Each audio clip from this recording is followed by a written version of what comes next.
오늘은 우리 사순절 다섯 번째 주일이 되겠습니다. 다섯 번째 주일인데 오늘 본문은 어떻게 시작하고 있냐면은 또 그들 사이에 그중 누가 크냐 하는 다툼이 생겼다 그랬습니다. 다툼의 문제예요. 다툼의 그런 배경이 뭐냐, 그 백그라운드가 뭐냐면 바로 예수님의 최후의 만찬, 바로 그 순간에 있었던 일 때문에 그렇습니다. 그때 예수님께서 뭐라 그러냐 말씀하셨냐면은 너희 중에서 누가 나와 함께 이 상위에 손이 올라오는 자가 있다. 나를 파는 자의 손이 상위에 올라온다. 그 말씀을 하시지 않습니까? 그리고 또한 인자는 이미 작정된 대로 가거니와 그를 파는 그 사람에게는 화가 있으리로다. 그들이 서로 묻되 우리 중에 이 일을 행할 자가 누구냐? 그러니까 예수님을 파는 자가 생길 것이고 그 자가 이제 누구라는 것을 보니까 예수님과 함께 상위에서 함께 떡을 잡고 있는 손이 올라온 그 사람, 그 사람이 잘 아시는 것처럼 누구냐 하면 바로 가룟 유다예요. 제자들이 머리가 싹 돌아갔습니다. 가룟 유다가 없으면 그 좋은 자리, 돈 만지는 자리, 권세 있는 자리, 세상에서 참 괜찮은 예수님의 제자 중에서는 베드로도 있었고 그러지만은 베드로 빼고 어떻게 보면 가장 실권이 있는 그 자리가 뭐냐 하면은 바로 어카운팅하는, 회계를 맡은, 돈을 맡은 가룟 유다의 자리였어요.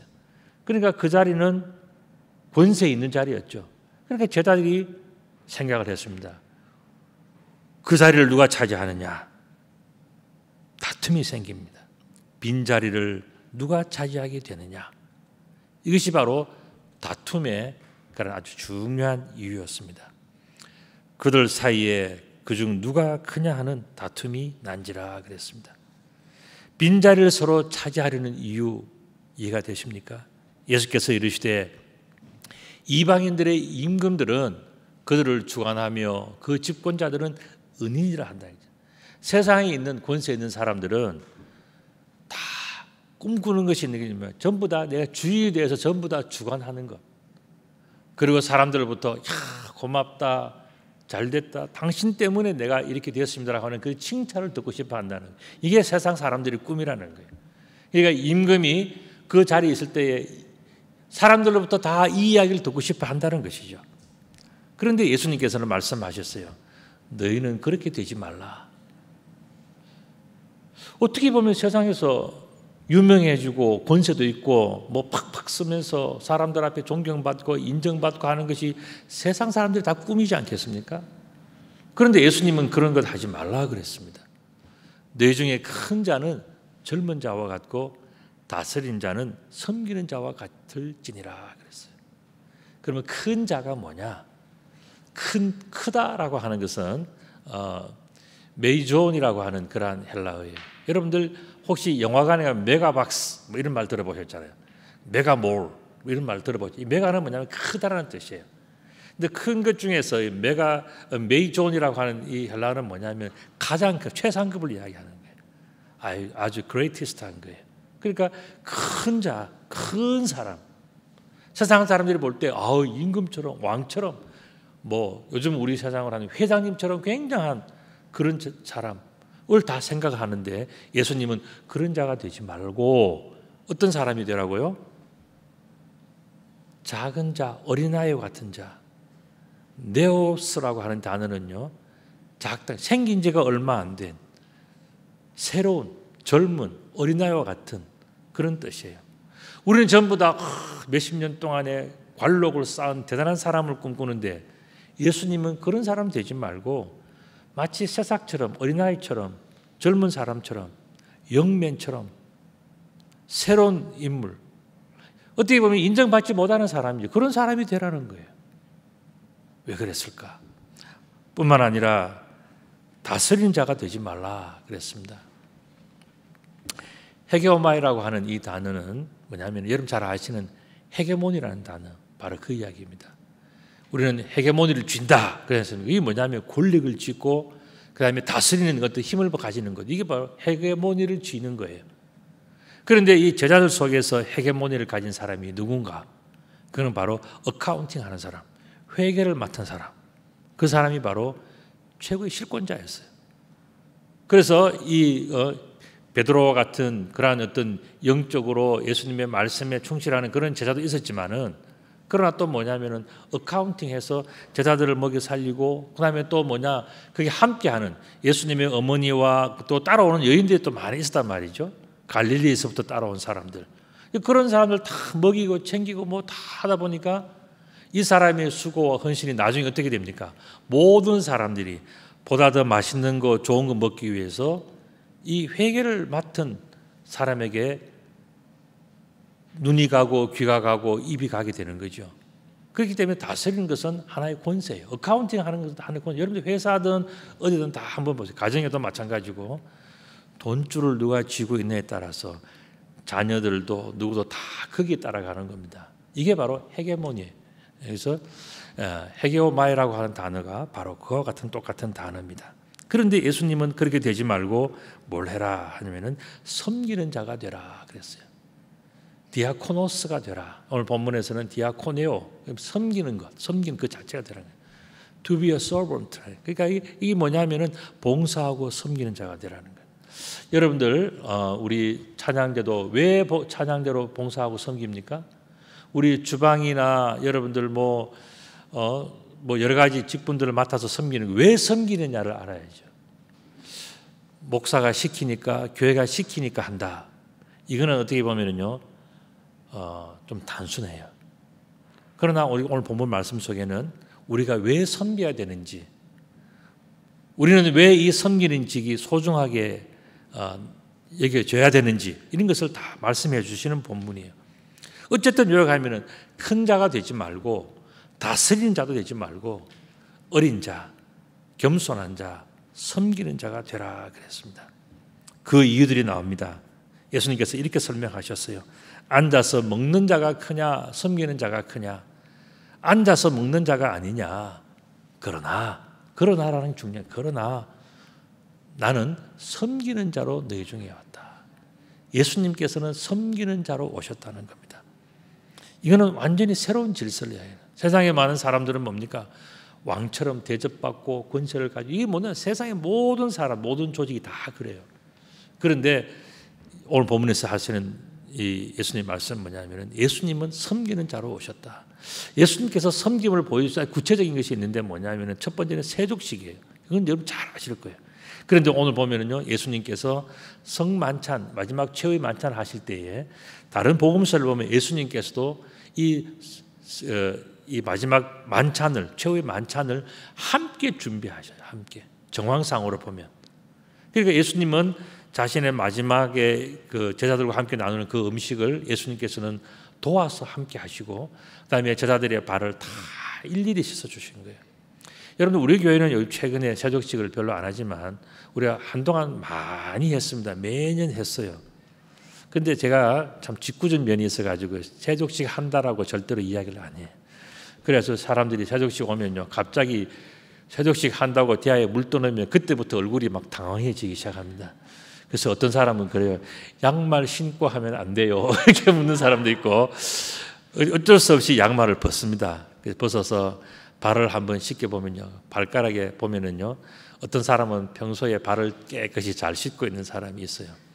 그런데 어떤 사람은 발을 씻겨보면요, 정말 이 사람이 왜 발을 내밀기 어려운가를 충분히 알 만큼의 느낌이 옵니다. 씻겨보면. 예. 촉감이 달라요.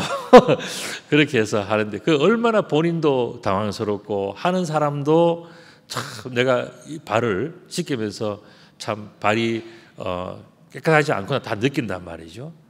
이제 그러면서도 예수님께서도 똑같이 느꼈지 않겠습니까? 발을 씻겨 보니까 이 사람은 발에 먼지가 많고 땀이 찼고 발을 씻은 지가 오래됐구나 다 느낀다고요. 쉽게 말씀드리면은 더러운 것이 묻어 있는 거예요. 손을 대고 물로 씻어 보면은요, 이 사람의 발이 어떤지 다 알 수 있지 않습니까? 더군다나 제자들은 어떻습니까? 맨발로 흙길을 다니는 거예요. 흙길로.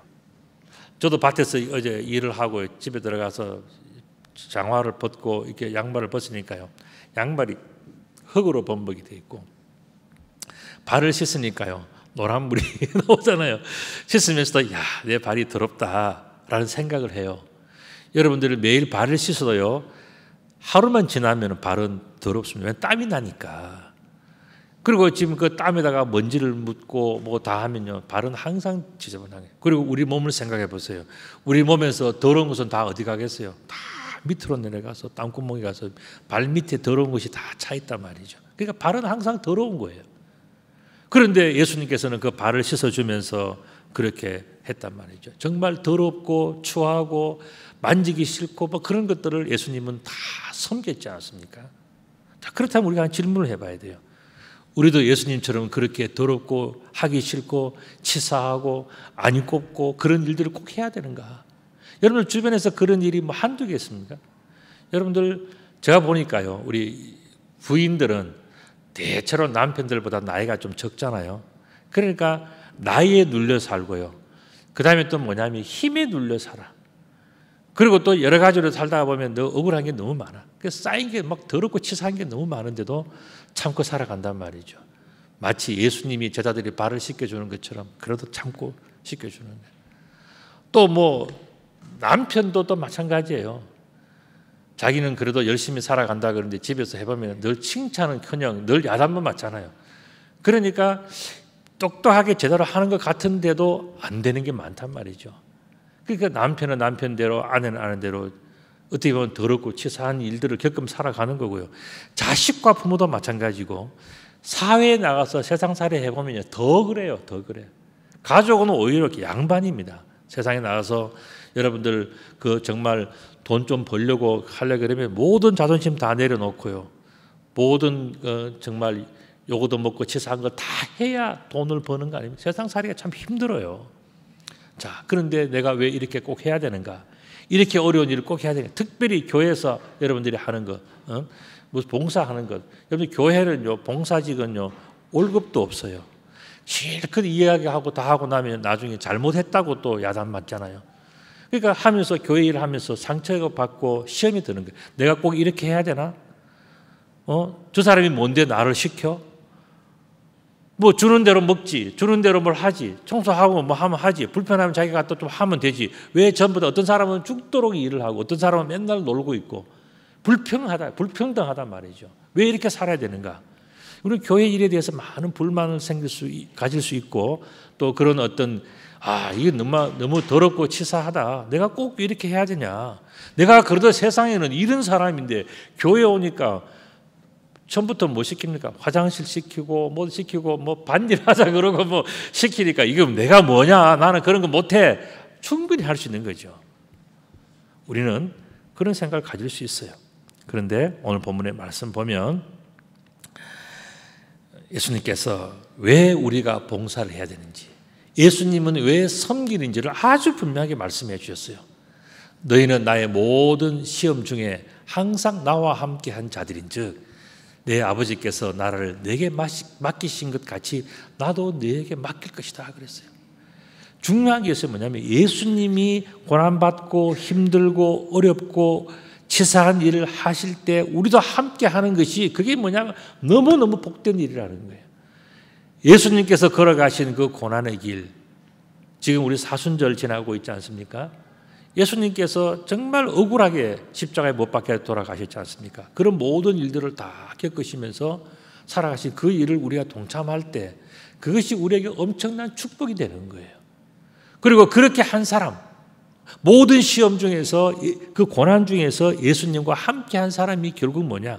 마지막에 너무나도 거룩하고 너무나도 은혜롭고 이 세상에서 찾을 수 없는 가장 값진 것들을 우리들에게 선물로 맡겨주시기 때문에 내 일을 생각해야 된다는 거예요. 뿐만 아니라 너희로 내 나라에 있어서 내 상에서 먹고 마시는 그 축복을 준다는 겁니다.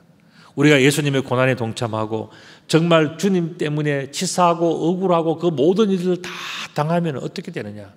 마지막 날에 하나님 나라에서 예수님의 상에서 함께 먹고 마시는 그 축복과 영광과 권세를 준다는 거예요. 그렇기 때문에 세상에서 먹고 마시면서 예수님을 모른다고 할 것인지 아니면은 세상에서는 좀 억울하고 힘들지만은 예수님의 일에 동참하고 예수님과 함께 살면서 마지막 날에 하나님 나라에서 예수님과 함께 먹고 마시는 그 일을 택하실 건지 그걸 결정하라는 거예요. 또 보좌에 앉아서 이스라엘 12지파를 다스리게 하노라 그랬습니다. 다스리는 권세를 준다 그랬어요. 우리가 세상에서 사는 것이 뭡니까? 우리는 하나님으로부터 보내심을 받은 자들이에요. 우리는 부모님부터 통해서 태어났지만은 원래 하나님의 자녀들이에요. 이 세상에 보내주는데 세상에서 살다가 보니까 우리는 하나님의 자녀라는 걸 다 잊고 살아요. 그런데 참 다행히도 지혜롭고 은혜로운 사람들, 성령의 인도하심에 따라서 내가 참 부족했지만 하나님의 자녀였구나라는 걸 아는 사람들은요, 다시 하나님을 향해서 마음을 열고 하나님을 믿고 받아들이지 않습니까? 그 사람들이 누리는 축복이 어마어마한 거예요. 그게 뭐냐면은 마지막 날에 하나님의 나라에서 하나님의 백성들과 함께 이 모든 것을 다스리시는 권세를 얻게 된다는 거예요. 이거는 이 28절, 29절, 30절에 나오는 이 이야기는 정말 어마어마한 이야기예요. 하나님께서 예수님을 통해서 우리들에게 가르쳐 주신 하늘의 비밀을 우리들에게 다 알려주신 것이죠. 특별히 시험 중에도 예수님과 함께한 사람들에게, 예수님 때문에 억울한 일 당한 사람, 예수님 때문에 마음의 상처를 받고 사람들한테 비난을 받고, 우리가 지금 선교지에 나가는 그 청년들은 잘 아실 거예요.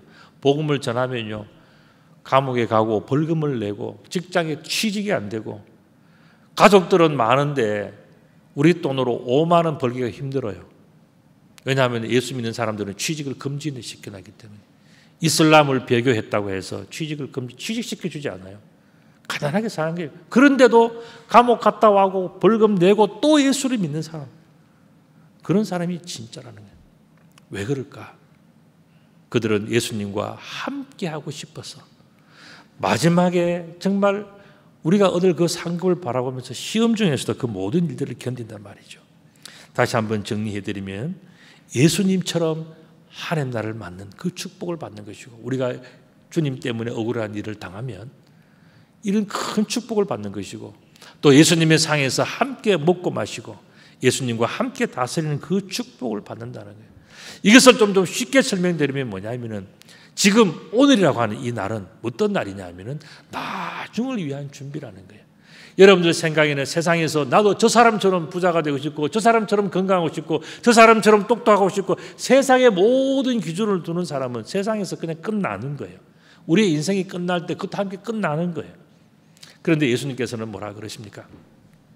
내가 너희들에게 어린아이와 같이 되라고 이야기를 하고 섬기는 자처럼 되게 하라고 하는 것은 오늘이 전부가 아니라 미래를 위해서, 나중을 위해서 준비하는 것이 바로 오늘, 지금이기 때문에 우리의 생각은 항상 하나님 나라의 미래, 내일을 생각해야 된다는 거예요. 그 여러 가지의 그 이야기들이 있지만 그 중에 한 가지 비유가 뭐냐면은 바로 이런 거예요. 그림을 보시면은 여러분들이 이게 뭐라고 생각하십니까? 이게 뭐죠? 어떤 주인이 자기의 종들을 불러놓고 달란트를 주는 장면이에요. 5달란트, 2달란트, 1달란트를 주었습니다. 달란트는요, 굉장히 비싼 거예요. 엄청나게 비싼 거예요. 그러니까 주인의 재산을 이 종들에게 줬다는 것은요, 엄청난 걸 준 거예요. 그리고 주인은 이제 먼 길을 갔지 않습니까? 갔을 때에 이 종들이 어떻게 받아들이냐가 참 중요했어요. 1달란트 받은 그 종은 뭐냐면, 주인이 이렇게 많은 돈을, 이 엄청난 돈을 나에게 1달란트 줬으니까, 또 옆에 사람 보니까 2달란트, 5달란트 엄청난 걸 다 줬으니까, 야, 주인은 자기 재산 다 줬으니까 이제 안 돌아올 거야. 그리고 그 재산을 땅속에 묻어놓고 그냥 그걸로 땡, 끝, 이렇게 한 거예요. 그런데 5달란트와 2달란트 받은 사람은 어떻습니까? 이 1달란트 받은 사람과 다른 게 있었어요.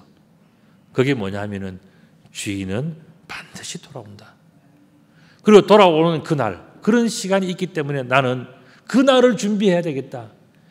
5달란트, 2달란트 받은 사람의 공통점이 있잖아요. 그는 갑절로 남긴 사람이에요. 근데 왜 갑절로 남겼냐 하는 그 이유가 뭐냐 하는 거예요. 그거는 바로 그들은 주인이 말씀하시는 미래를 알아차린 거예요. 아, 주인이 언젠가는 올 것이고 그때에 주인이 반드시 이 5달란트, 2달란트에 대해서 물으실 것이다. 그러니까 이 달란트 받은 사람, 5달란트, 2달란트 받은 사람의 공통점이 뭐냐면은 미래를 생각한 거예요. 그날을 생각하면서 열심히 하면서 그 미래를 준비한 거죠. 그런데 1달란트 받은 사람은 미래를 생각하지 않은 거예요. 미래는 무슨 미래? 그냥 여기 묻어놓고 그냥 나중에 주인 오면 주고 안 오면 내가 차지하고 땅속에 묻어놨으니까 나만 아는 곳에 묻어놨으니까 이건 내 거다. 미래가 없다. 미래는 몰라. 오늘 내가 중요해 라고 생각하는 사람이 바로 1달란트 받은 사람의 생각이었어요. 주인이 돌아왔을 때에 깜짝 놀랐습니다. 5달란트 받은 사람들은 야, 정말 내가 열심히 수고해서 내가 정말 주인이 올 줄 알고 한 일을 정말 잘했다라고 생각해요. 2달란트 받은 사람도 마찬가지입니다. 그런데 1달란트 받은 사람, 그 사람은요 얼굴을 들 수가 없었어요. 왜 그런가 하면은 미래를 생각하지 않고 살아왔기 때문에 그때 가서 당황하는 거죠.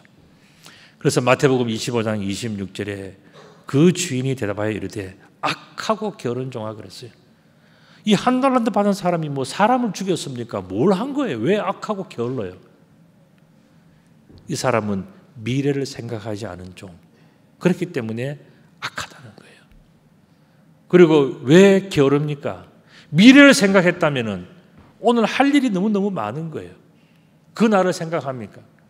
내가 해야 이것도 해야 되고 저것도 해야 되고 다가오는 그 미래를 위해서 할 일이 너무너무 많은데 이 사람은 미래가 없기 때문에 아무것도 할 게 없는 거예요. 그러니까 게을러지는 거지. 나는 심지 않은 데서 거두고 해치지 않은 데서 모으는 줄로 네가 알았느냐. 이 말은 뭡니까? 나는 심는 것, 심고 기다리는 사람이다. 나는 심어놓고 미래를 생각하는 사람이다. 그렇기 때문에 미래를 생각하면서 오늘 어렵고 힘들더라도 심는 사람이다. 나는 미래를 굉장히 중요하게 생각하는 사람이다. 예수님 그 말씀 하시는 거예요. 또한 마태복음 25장 31절에서도 인자가 자기 영광으로 모든 천사와 함께 올 때가 있다는 거예요.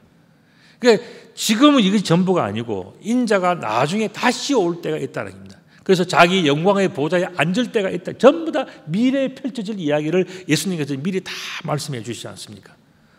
마태복음 25장 34절에도 보시면은 그때의 임금이 그 오른편에 있는 자들에게 이르시되 내 아버지께 복받을 자들이여 나와 창세로부터 너희를 위하여 예비된 나라를 상속받으라 하는 그날이 온다는 거예요. 지금 예수님께서 하시는 말씀 다 뭡니까?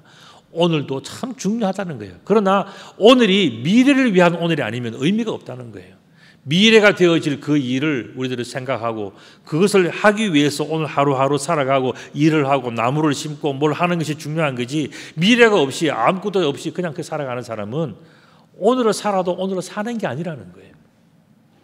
그러므로 예수님께서 말씀하셨어요. 유혹에 흔들리지 말고 하나님만 바라보라. 다른 말씀은 뭡니까? 미래를 바라보라. 미래를. 가장 먼 미래, 가장 완벽한 미래, 가장 높고 거룩한 미래가 뭐예요? 그냥 하나님을 바라보는 거예요. 그걸 바라보라. 왜 그런가? 이제 설명을 하십니다. 시몬아 보라. 사탄이 너희를 밀가부하려고 요구하고 있다. 자, 우리가 미래를 보지 않으면요, 우리들은 널뛰게 하는 거예요. 하루 좋았다가 하루 기분 나쁘고 또 하루 잠시 좋은 일 있으면 하다가 조금 있으면 울고. 왜 그렇습니까? 우리는 미래에 대한 확신이 없기 때문에 오늘에 집착하고 있는 거예요. 오늘이 전부라고 생각하는 거예요. 그러니까 오늘만 바라보기 때문에 우리들은 늘 힘들다 죽겠다 어렵다 하고 막 사람이 미쳐가는 거죠. 그러나 아무리 어렵고 힘들어도요, 미래에 대해서 하나님 나라에 대해서 초점을 두고 사는 사람은요, 그 어려움을 이겨나가는 방법이 달라요. 그것을 해결하는 방법이 달라요. 그리고 그걸 해결하지 못하고 오늘 이것으로 끝나고 죽는다 할지라도 두려워하지 않아요. 왜 그런가 하면은 이 사람의 마음 속에는, 이 사람의 영혼 속에는 하나님과 맺은 약속이 있기 때문에, 확신이 있기 때문에 그 사람을 두려워하지 않는 거예요. 그래서 사탄은 우리들이 어떻게 합니까? 날마다 널뛰기 시키는 거죠. 날마다 불안을 집어넣어서 우리들 하에게 못 견디게 만들어 넣는 거죠. 그래서 우리들은 굉장히 불안하게 흔들리게 살아가도록 넘어지게 하는 것이 바로 사탄의 방법이라고 볼 수 있습니다.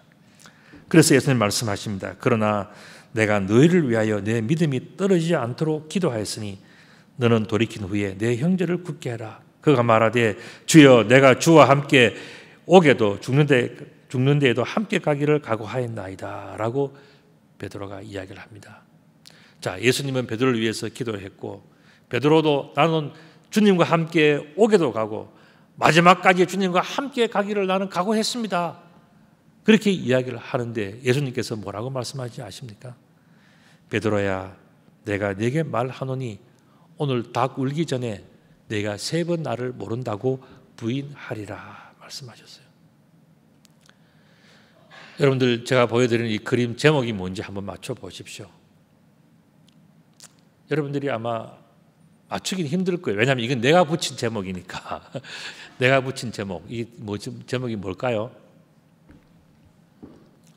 제가 붙인 제목은 뭐냐면은 베드로 날 샜다. 그게 제목입니다.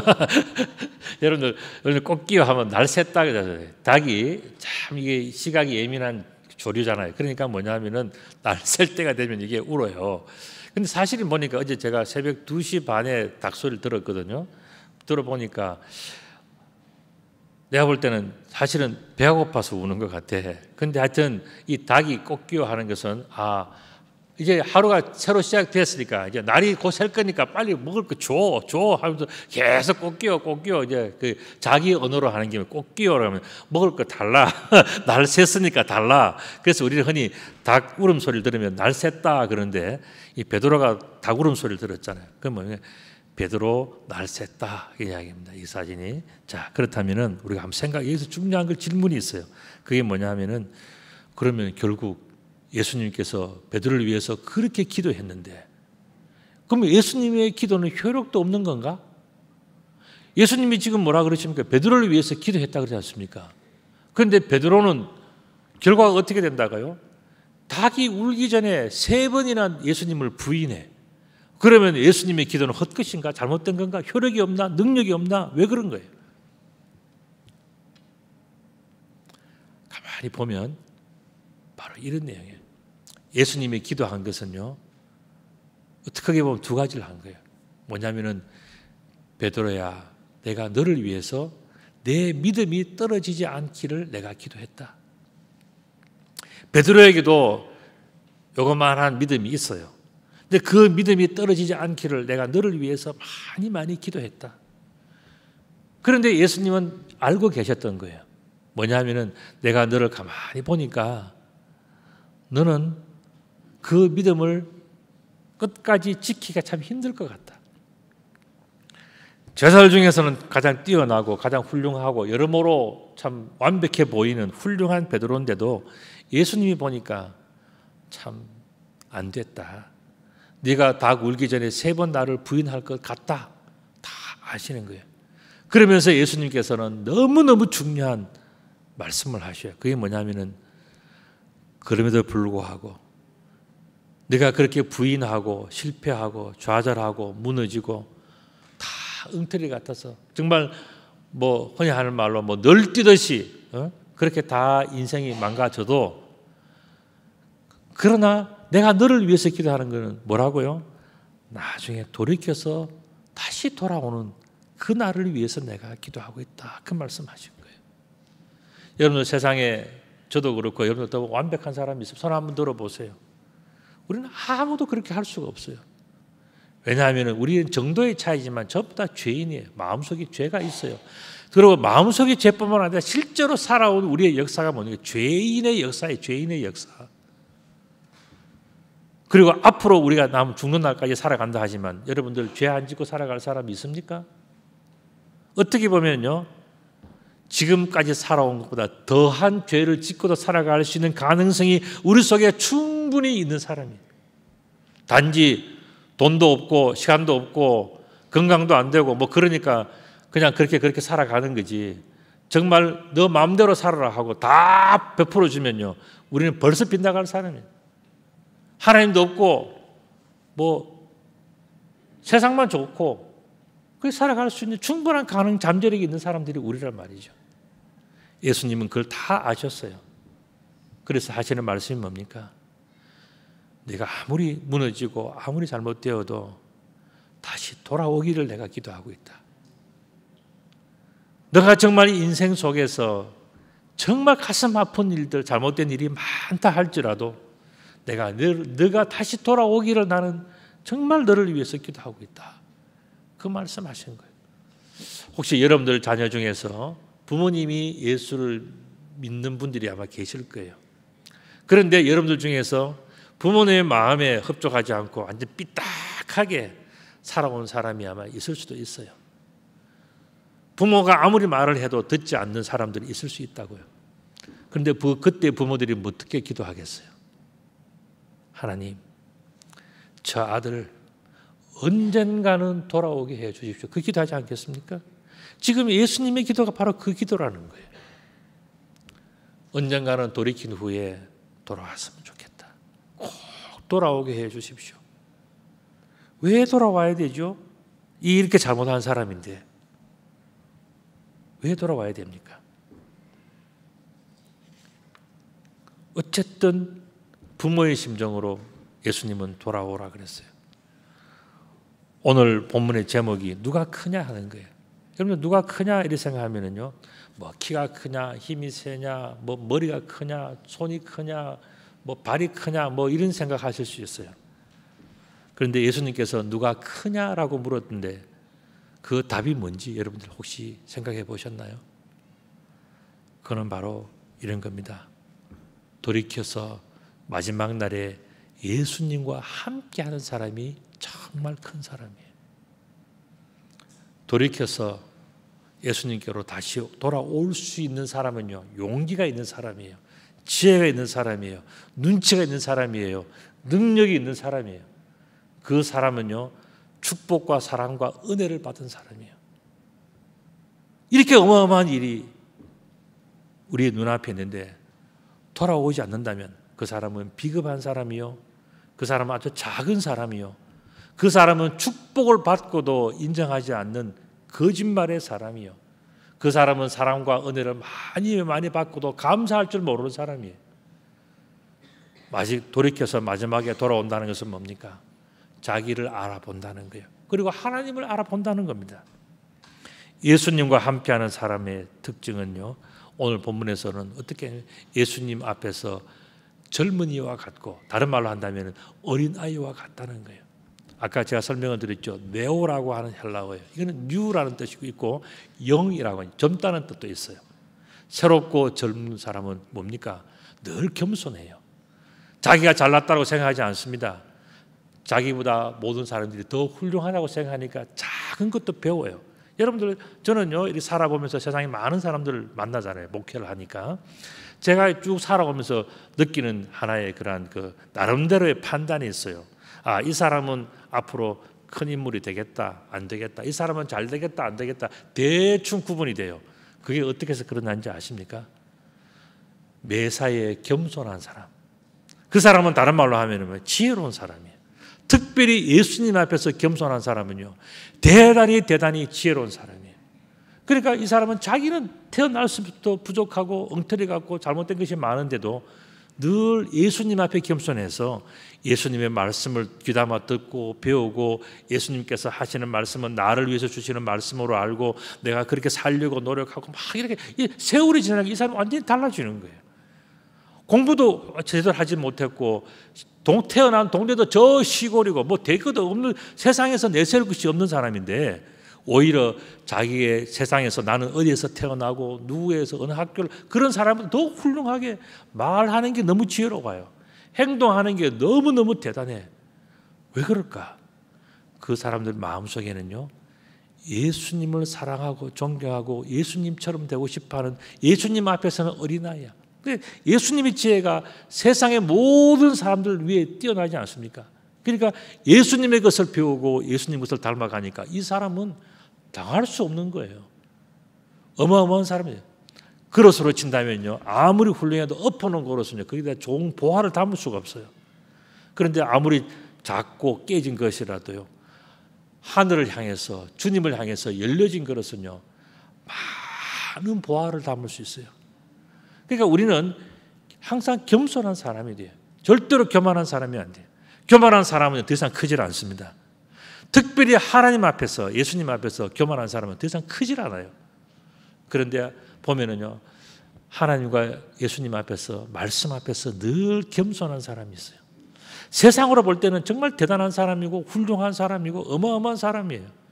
그런데 그 사람의 말과 행동하는 거 보면 늘 겸손해요. 제가 그 가정을 가만히 보면요, 하나님의 축복이 저절로 담겨져. 달라져요. 오늘 예수님께서 하시는 말씀이 바로 그런 겁니다.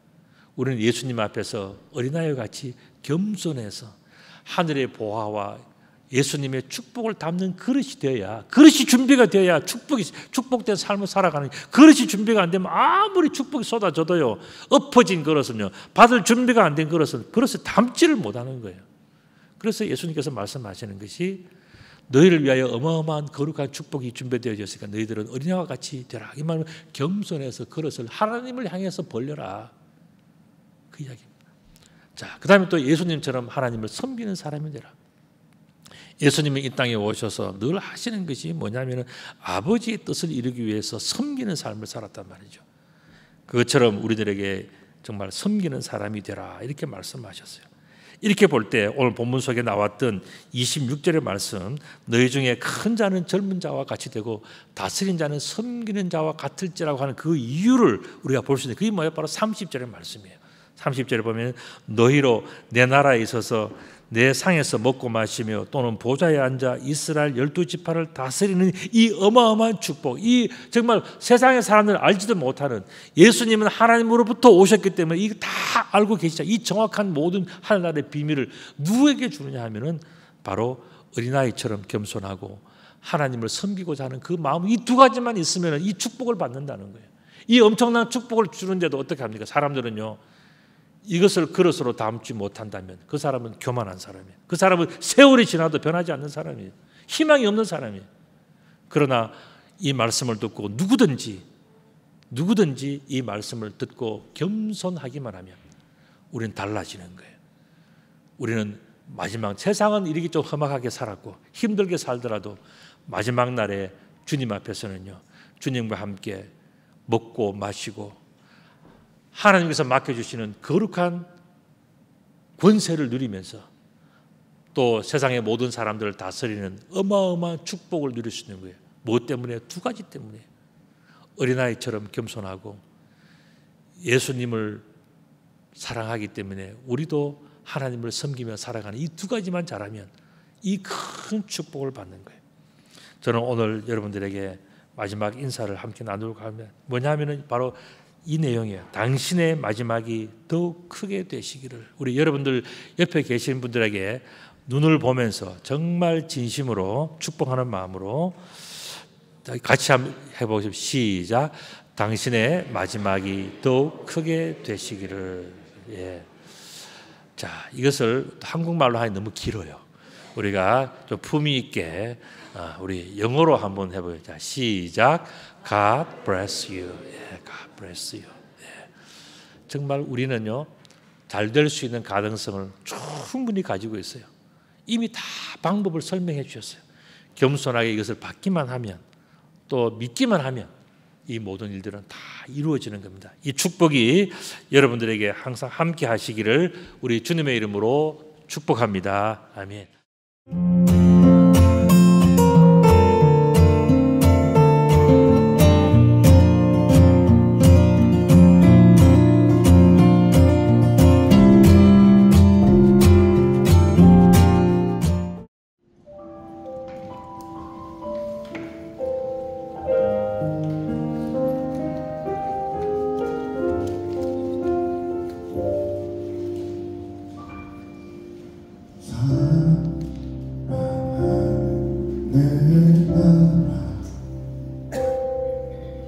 너의 작은 도 내게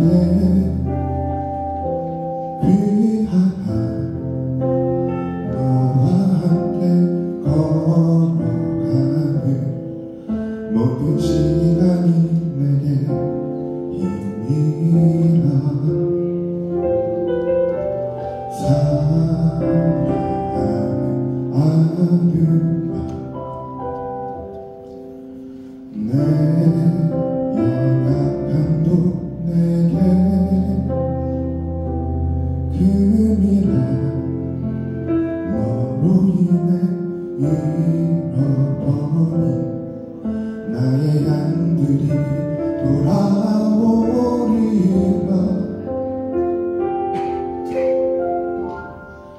조금 느린 듯 해도 기다려주겠니? 조금 더딘 듯 해도 믿어줄 수 있니? 네가 가는 그 길 절대 헛되지 않으니 나와 함께 가자. 앞이 보이지 않아도 나아가주겠니? 이해되지 않아도 사랑해주겠니? 너의 눈물의 기도 잊고 있지 않으니 나의 열심으로 이루리라.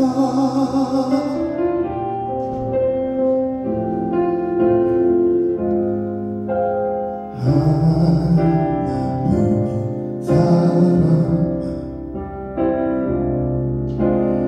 내게 부탁이 있다. 길을 지친 영혼 돌아오라. 나의 품으로 안기어라. 조금 느린 듯 해도 기다려주겠니? 조금 더딘 듯 해도 믿어줄 수 있니? 네가 가는 그 길 절대 헛되지 않으니 나와 함께 가자. 앞이 보이지 않아도 나아가주겠니? 이해되지 않아도 사랑해주겠니? 너의 눈물의 기도 잊지 않고 있으니 나의 열심으로 이루리라. 내게 그 땅을 부탁